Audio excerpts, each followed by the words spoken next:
Bonjour et bienvenue dans les cuisines du restaurant La Chaumière à Ramonville-Sainte-Agne, en compagnie du chef Marc Galinier, qui va nous préparer une délicieuse recette de cassoulet traditionnel aux haricots tarbés. Alors Marc, de quoi avons-nous besoin pour réaliser cette recette? Eh bien, tout premier, on va sélectionner le haricot unique en Midi-Pyrénées, le haricot tarbé. Ce qui est important dans toutes les recettes, c'est la sélection du produit. Ensuite, nous allons choisir tout ce qui est à base de cochon. Le pied, pour faire le fond de sauce, les couennes, ensuite un peu d'oreille, que nous retrouverons dans le cassoulet que nous retaillerons tout à l'heure, une vraie saucisse artisanale de Toulouse, après un petit peu de bouquet aromatique, et nous allons travailler pour ça des produits locaux, l'ail rose de Lautrec, l'oignon et le cochon. Alors Marc, par quoi commence-t-on cette recette?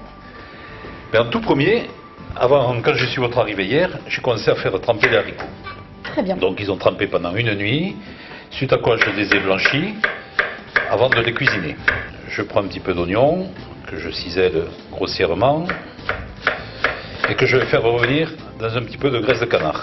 Donc je prends un petit peu de graisse de canard, très peu, parce que quand même nous allons travailler un petit peu le cochon qui contient pas mal de gras. Je fais revenir doucement l'oignon, et là tout ça c'est pour donner du goût et mettre à cuire mes haricots.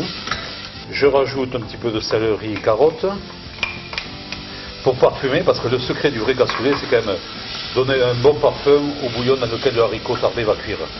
Un petit peu de jambon. Alors moi, je suis 13 oreilles de cochon. Donc, quelques oreilles. Voilà. Et donc maintenant, les haricots que j'ai blanchis, je vais les rajouter. Donc le haricot tarbé.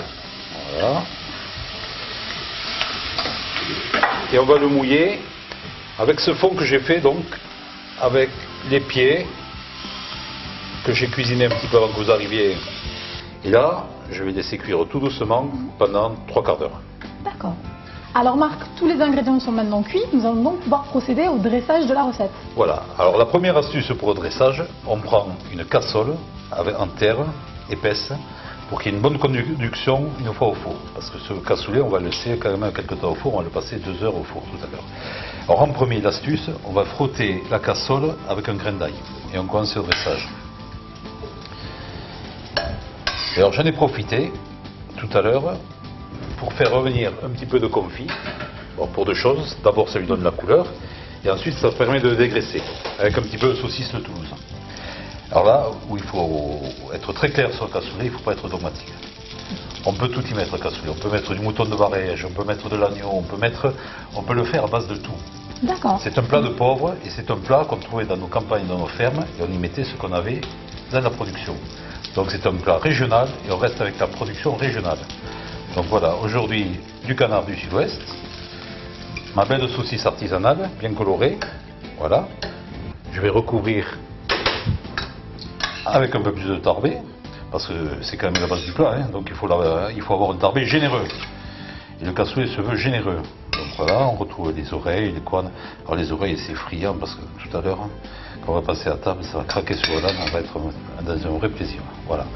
Je vais le mouiller avec le bouillon de cuisson des haricots, qui est riche déjà en goût aromatique, et je vais le mettre au four. On va partir sur une cuisson à four doux, ce qu'on pourrait appeler aujourd'hui à basse température, mais c'est la vieille cuisine. On mijotait, on prenait le temps de tout faire. On va le surveiller pendant 2 heures, voire 2 heures et demie.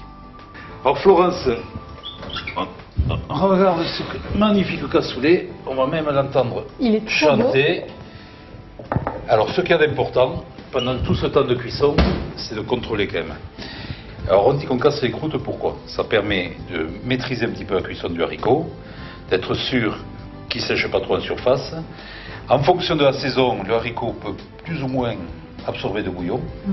Donc on est amené peut-être à l'arroser et on le contrôle tout le temps de la cuisson.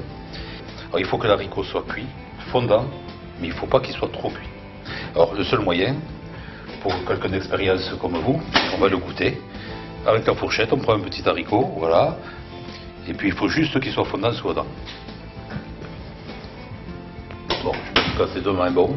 La cuisson. Délicieux. Et bien on va pouvoir se mettre à table.